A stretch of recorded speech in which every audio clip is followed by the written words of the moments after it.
Right, we decided to sell biodiesel because we were approached by the Wasteless Society probably a couple of years ago, and it's at a time when garages are really struggling, particularly independent garages, to make any profit at all from diesel sales. And we had actually decided within the next few months that we would probably stop selling fuel altogether. So we were quite interested to hear about the biodiesel and basically decided to look into it. And when we started talking about it, it seemed like a really good idea. It would get in a new customer base and hopefully improve our diesel sales and get us on the map a little bit more, because where we're located is in the back street, so people don't actually know that we're here. So if they come and buy a bit of biodiesel, they might notice all the other services we have and make an improvement to our profit.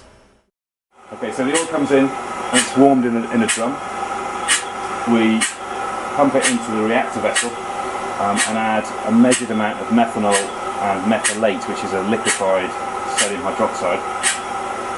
That chemically changes the oil, partly to reduce its viscosity by causing the glycerine to drop out as a heavy fraction when it's finished reacting.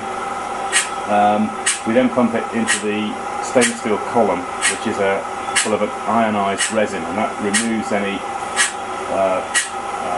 unreacted methanol and any other bits we don't want, and pump it into these storage RDCs, where we then send it out to be put into vehicles.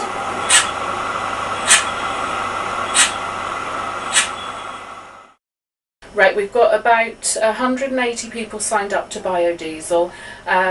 Some of them have just been coming through, so they haven't actually been back to buy more. I'd say we've got about 50 to 60 consistent people that are using biodiesel of different blends. Some are just running on 5%, some are running on 100%, and there's a lot of variations in between, but certainly there's 50 or 60 consistent people buying it from us.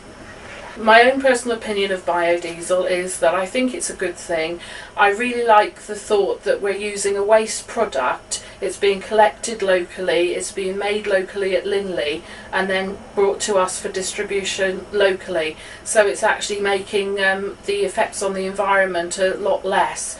And I'm really pleased that we're actually offering it as a service. We've got some very positive responses for it and people that are keen to use it, and I think it is something that will become more popular in the future.